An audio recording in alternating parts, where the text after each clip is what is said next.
Na semana passada, a gente trouxe aqui um caso de uma moça atendente de uma grande farmácia, rede de farmácia, que foi vítima de injúria racial dentro da farmácia. E ela me contou também uma situação bem parecida, que ela perdeu um bebê porque um gerente exigiu que ela levantasse uma caixa muito pesada. E ela começou a ter um sangramento, foi até o hospital e a criança não resistiu. E assim, eu só faço uma ressalva, isso muitas vezes não é da organização, é da liderança. Eu já chamei a atenção de líder que controlava o tempo que as funcionárias levavam no toalete. Já vi isso. E aí, viu uma que disse para ele, eu estou menstruada. Mas peraí, mas por que põe essa pessoa na liderança?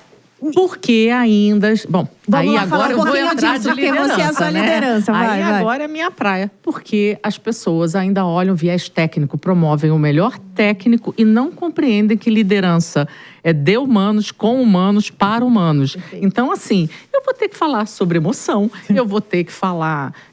eu digo, não tem máquina de descontaminação de meio ambiente, não. Você tá com tudo aqui dentro. Você vai sentir raiva, você vai sentir inveja, você vai sentir tudo dentro do trabalho. E você tem que saber manejar. Então, muitas vezes você vê as próprias áreas de recursos humanos. Tem, obviamente, que empresas muito sérias nesse sentido, com muita coisa bacana acontecendo, que isso não cascateia, isso não desce. Porque, de alguma maneira, a pressão pelo resultado, que cada vez é maior, no mundo mais disruptivo, no mundo mais conectado, onde você tem um competidor que é o mesmo bicho que você e tem outro que não tem nada a ver com você. Sim. Você chega hoje, por exemplo, numa indústria de bebidas, né, já que você estava falando, de cerveja, de uísque, quem é teu maior competidor? Eles vão dizer, são as betes. É quem tira o dinheiro do bolso, não é uma outra bebida. Então, assim, que mundo é esse? Eu sou muito mais pressionado do que eu era pressionado há 10 anos atrás. E aí o líder, no afã, porque ele não pode errar, vamos voltar para a segurança psicológica, e tem que entregar a meta, ele comete essas bobagens, ele comete essas besteiras, ele perde o respeito. Inclusive, dessa coisa de humano para humano. Isso parece que vai embora. Você vai gostar desse exemplo. Atendendo uma empresa, os gerentes que chegaram por méritos técnicos, estavam, assim, arrancando os cabelos. Esgotar. Isabela, não é possível, mas é isso, mas como é que eu faço isso, como é que eu faço aquilo? Eu falei assim, vem cá, quando você foi se formar na faculdade, você procurou exatas para não lidar com humanas, certo? Você gosta mais de números, TI, sim. E aí você virou líder. Então agora você tem que lidar com exatas e humanas. Aí caiu assim a ficha, assim, do tipo, nossa, é verdade. Então, muitos liderados se tornam líderes. Tá tudo certo, não tem nada de errado, desde que você busque uma formação para compreender que são as suas emoções que determinam os seus comportamentos. E aí você não vai ser demitido pelo seu currículo, você vai ser demitido pelo seu comportamento. Mas tem um problema estrutural aqui no Brasil que é complicado e eu deixo mais como uma reflexão mesmo, porque não tem como resolver num curto espaço de tempo. Tem uma busca incessante por subir na carreira. Por que tem essa busca? Porque o sujeito não é valorizado no nível que ele se encontra. Sim, tem algumas empresas internacionais de grande porte, algumas multinacionais, que valorizam o sujeito na função que ele está. Perfeito. Se ele ficar 30 anos como técnico, ele vai receber como um diretor. Então tem uma valorização muito grande. O sujeito, ele é técnico, ele quer ficar a vida inteira como um técnico porque ele vai alçar. Só que no Brasil, já começa... Tem plano de carreira, né? Tem plano de carreira. Só que no Brasil, já começa que a gente tem a famosa... Isso não é plano de carreira, não. Aí agora... No Brasil tem a equiparação salarial, que a CLT nossa é uma CLT que tem dificuldade gigantesca com as novas gerações, com o novo momento, com a nova realidade. Por isso que todo mundo quer virar empreendedor. Exato. Ninguém todo quer mundo mais ser CLT. chefe, tem os vídeos no TikTok, né, viralizados, né? Ah, eu voltei a ser CLT, ou eu nunca mais vou ser CLT. Enfim, tem uma discussão aí. Não, a gente tem CEO de MEI, né? CEO de MEI, muito bom. Um monte. Você pega os CEOs de Instagram, o sujeito, ele monta lá um CNPJ, ele é o Chief Executive Office do microempreendimento dele. Nenhum demérito em empreender. A questão é, CEO é um cargo específico de gestão que tem suas atribuições, tem toda uma organização ali por baixo dele, que o sujeito numa MEI não tem. Então não é que ele não pode ser empreendedor, ele não é CEO, a denominação é indevida. Só que no Brasil a gente tem essa colocação que a estrutura traz, que ele precisa crescer como? Criando seu próprio CNPJ, ou virando diretor, ou crescer a todo custo. E aí o sujeito muitas vezes não tem o menor tino para o negócio, não tem a menor capacidade de gerir a equipe porque não quer, porque não tem vontade. E é meio que obrigado para ganhar dinheiro, ele é obrigado. Para ganhar um pouco mais. Ele é loser se ele não aceita. Ele é um verdadeiro loser. Então, assim, e eu vou só botar um pouco mais de pimenta nisso que o Fernando está trazendo. E aqui no Brasil, para piorar a situação, eu não acho que reconhecimento salarial tem a ver com tempo de casa, não. Eu sou contra isso. Mas, quando a gente olha a estrutura hierárquica da empresa, são, às vezes, 500 vezes a diferença do topo para a base da pirâmide. Então, esse lugar é extremamente sexy, porque muitas vezes, no país que a gente vive, ele significa, para mim, ascensão social. Verdade. Sim. Não tem a ver só com E hoje nós emprego, vivemos entendeu? uma sociedade da hipervalorização de produtos, da blogueira que coloca a bolsa de 500 mil para tirar foto. E o jovem, ele quer isso. Ele quer ser visto pelo que ele tem, não pelo que ele é. É isso. Não é, Isa? O problema que ele pode dar em troca, me permite só uma colocação bem rápida, mas o que ele pode dar em troca não é valorizado aqui no Brasil, que é o serviço. Serviço extremamente desvalorizado, produto altamente valorizado. E aí, Fernando, eu estava dando aquele exemplo, né, daquela funcionária, então, que perdeu o bebê, eu não finalizei o raciocínio, que significa o seguinte: como a gente tem muito desemprego no país, as pessoas se sujeitam a ficar em certos lugares, até porque vão ouvir que se você sair, você não vai conseguir e tem uma fila querendo o seu lugar. Então, resumindo, a saúde mental é fundamental para a gente viver no meio de todos esses conflitos, porque no fim, crachá a gente pode ter vários, empregos nós podemos ter vários, mas vida é uma só. Pior do que um adoecimento no trabalho é um adoecimento que não tem volta. Então, pior do que a síndrome de burnout é um AVC, é um infarto ou uma outra sequela permanente. Eu já tive colegas que viveram isso, de doenças horrorosas, até câncer mesmo, que a gente diz que é uma soma de tudo, né? De muitos anos de... Eu já vi executivo ter um AVC dentro do escritório, gente. É isso. É sobre isso. Por isso que a gente precisa tomar cuidado para quando a gente se encolhe para caber em um ambiente. Eu falo, a gente não consegue ficar nem com um sapato ou um número menor. Mas por que você se encolhe para ficar num lugar que você já sabe que não é para você? De novo, vida é uma só. Ah, mas os boletos. Boleto não é castigo. Boleto é consequência de um consumo que você está fazendo. Então, a ressignificação de por que eu quero subir na carreira, ela precisa começar antes. Por que eu quero ganhar mais? Eu quero ganhar mais, mas para eu ganhar mais eu vou ter que me sacrificar muito mais. E eu vou ter que aprender coisas que eu achei que eu não precisava aprender. Eu digo, para mim, a palavra que define carreira é escolha. Claro. Carreiras são escolhas. Eu sou de uma geração que a pessoa entrava no trabalho e morria lá, ficava no mesmo emprego. A empresa que eu estou há mais tempo é a minha, porque eu ainda não me demiti, né? Mas tirando isso, eu nunca fiquei 5 anos num lugar. Eu sempre fui trocando de lugar e eu sempre tive muito cuidado em dizer o seguinte: eu tinha uma conta maluca na minha cabeça que era assim: eu ganho 1.000. Eu tenho que ter R$6.000 no banco, porque em 6 meses eu me recoloco. Tem que ter 6.000 com liquidez. Eu já tive gestor que chegou para mim e falou assim: ou você muda ou eu mudo com você. Eu disse: pois não, quando que muda? Você quer que eu cumpra o aviso? Ele: não, foi só um jeito de falar. Eu falei: é para você, não é para mim. Eu tô saindo. Porque eu nunca cedi essa escolha para ninguém. Mas como se fortaleceu isso em você?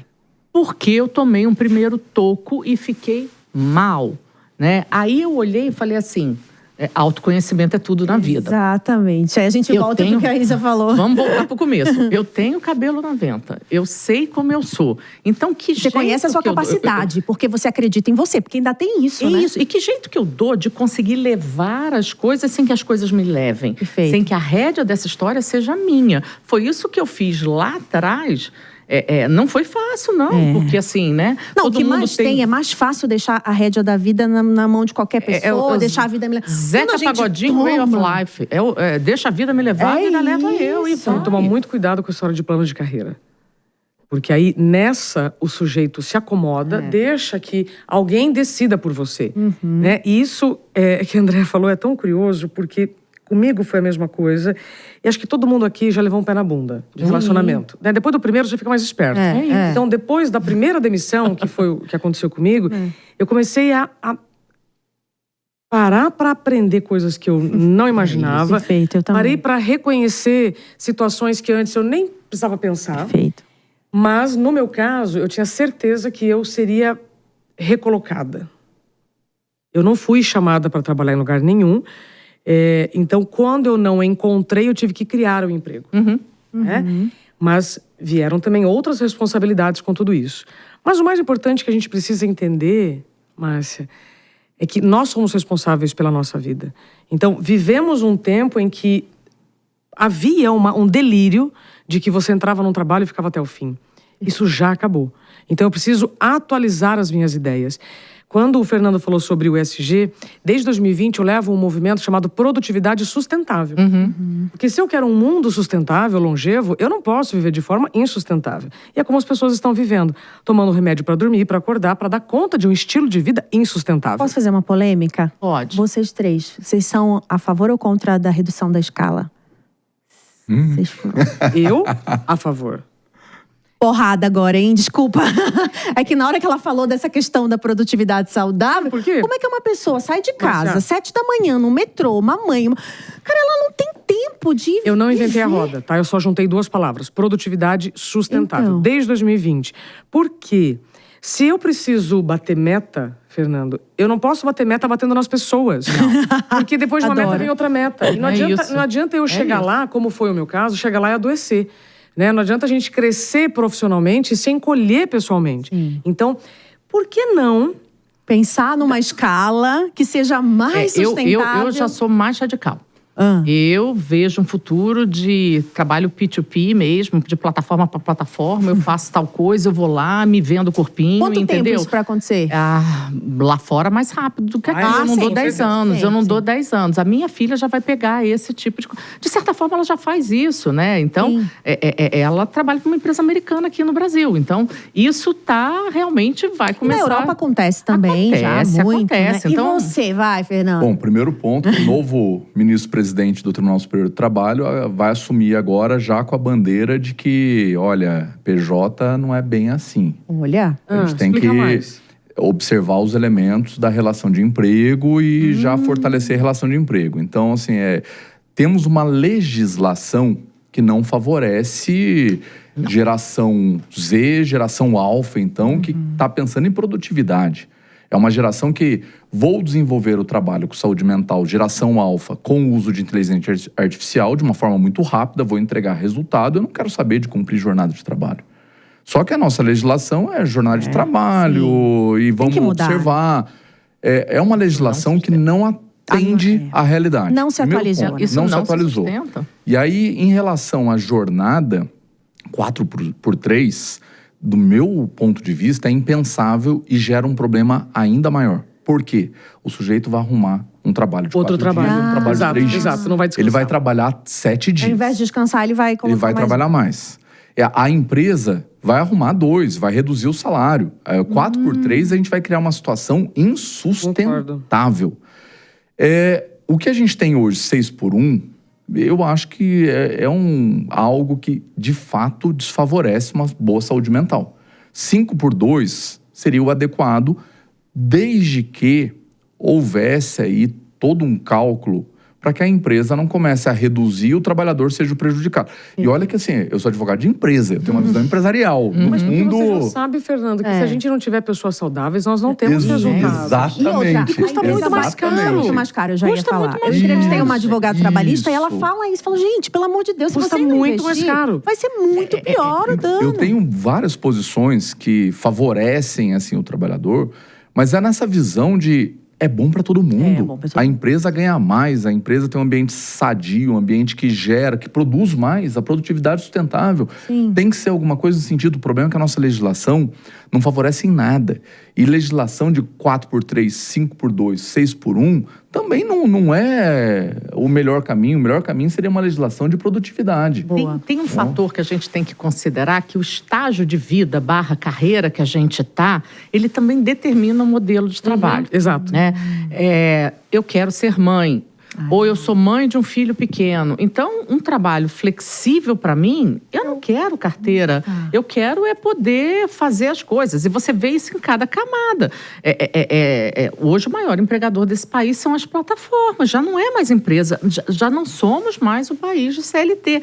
E isso vale tanto para o motorista de aplicativo, para o entregador de comida, mas vale para manicure. vale para massagista. Por quê? Porque querem liberdade, eu né? preciso dessa liberdade. Eu sou uma mãe solo. Eu consigo trabalhar quando meu filho está na escola. E vamos combinar que as mães solo chegam na empresa e eles não querem contratar também. Não. Né? Ainda existe isso, né? Eu tô com um neném de 2 meses em casa. Meu Deus, delícia. Quando as pessoas perguntam, mas você já voltou a trabalhar? Eu estou trabalhando. Eu saí de casa, venho aqui, volto para casa. É diferente do que ficar 10, 12 horas, inclusive, sem nem poder ir ao banheiro. Verdade. Então, a flexibilidade é, na minha opinião, um EPI da saúde mental. Esse é um movimento que eu criei em 2023, que se nós temos equipamentos para a proteção do nosso físico, cadê os recursos para a proteção da nossa mente? Comecei a falar isso em 2023, Márcia. Você falou, mas o que aconteceu, Isabela? Caiu uma luz na sua cabeça? Eu comecei a cruzar dados. Porque quando você... Em 2023, eu tive acesso a um dado que os problemas relacionados à saúde mental fazem parte das 3 principais causas de afastamento do trabalho. O número de adoecimentos aumentava. Aí eu comecei a cruzar aqueles dados, eu falei, gente, mas então, se a gente tem EPI para risco físico, cadê os recursos para a saúde mental? E aí eu começo, então, a desenvolver este raciocínio de recursos para a empresa, recursos para o indivíduo. Porque nós precisamos olhar para os riscos à saúde mental, assim como existem riscos biológicos, químicos, ergonômicos. A gente está aqui numa cadeira que é ergonômica. No passado, isso era frescura. Agora, ninguém mais trabalha numa cadeira que não é ajustável. Então, as coisas vão avançando. Então, a gente ainda tem que aprender, tanto nós, como seres humanos, a colocar limites, a nos conhecermos.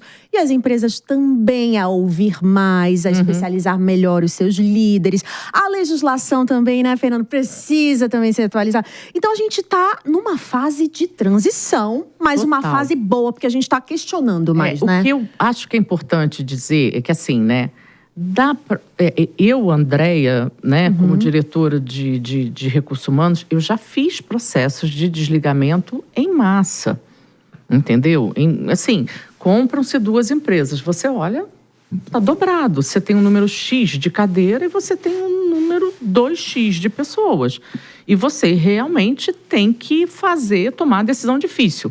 Agora, isso quando você faz com respeito, é a coisa assim... primeiro, por exemplo, comecei pelo trabalho com a liderança. Então, eu fiz um processo de assessment, que é uma metodologia de autoconhecimento, onde muita gente se descobriu numa outra carreira que não era aquela carreira. Então, no final tudo é o jeito que faz. Isso ia descendo para todo comunicação, mundo. É isso, a gente vai voltar para o mesmo... Olha, só para você ter uma ideia, e essa coisa do país, né, do consumo e da falta de emprego, que é uma coisa que me incomoda absurdamente, eu tinha indicadores, eu acompanhei todas essas pessoas, foram alguns milhares de pessoas que foram demitidas. Elas, em 6 meses, 70% delas já tinham sido recolocadas. Então, dava para ter feito isso de outro jeito. Né? Eu gostaria de chamar a reflexão das pessoas, do indivíduo, acho que muito nessa linha do que a Isa trouxe aqui para a gente. Você é o responsável pela tua carreira, não terceiriza, não entrega. Eu só soube disso depois. Então, mas a gente precisa tomar a porrada para isso. E vamos nós falar sobre isso para ver se as pessoas começam a aprender isso. E tem uma outra coisa também. Nós estamos falando de longevidade, nós estamos vivendo anos a mais na velhice, não é na adolescência. Não. Então, o envelhecimento é um privilégio. A gente tem que considerar tem que o etarismo, ninguém vai se aposentar aos 60 anos. Não. Imagina você a potência que é. Você acha que você vai parar com 60 anos? Não vai. Então, eu preciso considerar como é que eu vou seguir nessa jornada mais longeva. Eu preciso pensar como é que eu estou, então, vivendo agora. De novo, se você está querendo produzir de forma sustentável, você precisa ter um estilo de vida que faça sentido ao que você quer. Quanto tempo de descanso por dia, Isa? O meu inegociável hoje são 8 horas. 8 horas de Mas eu precisei perder a minha saúde mental para saber, então, o que é saúde mental, como eu faço para preservar e como que eu perco. E é engraçado que a gente está falando há 1 hora de saúde mental e eu ainda não expliquei o que é saúde mental. Não há uma definição oficial, tá, pela OMS, mas há um consenso pelos especialistas que é a capacidade para lidar com as adversidades e imprevistos todos os dias. É a capacidade de você se auto-organizar todos os dias sem elementos externos. Então, sem estimulante, café, energético, cigarro, droga, bets e assim por diante. Vários anestésicos que as pessoas estão usando para dar conta de um estilo de vida insustentável. Mas sem café para advogado é difícil, hein? Para jornalista. Mas, doutor, pera lá, mas a diferença entre o remédio e o veneno é a dose. É a dose, é só isso. É a dose. É só isso. E sabe que tem uma baita de uma polêmica em relação ao burnout, porque as pessoas dizem assim... É impossível. Eu fui essa pessoa que, quando recebi o diagnóstico, falei, doutor, eu amo o que eu faço. É impossível que eu vou adoecer fazendo demais uma coisa que eu gosto. E aí, hoje, eu falei, pois é. Você gosta de comer pizza? Quantos pedaços? Como 2, né? 2 pedaços. Mas eu vou te dar 5 pedaços, porque é a melhor pizza do mundo. Marcia, você come? Eu como, mas eu vou passar mal. Mesmo amando pizza. Mesmo amando. Pronto. Então eu preciso considerar que, claro que nós vamos tomar um café, é claro que a gente, né, vai tomar ali um vinho, um drink, uma comemoração. O problema é se anestesiar com tudo isso.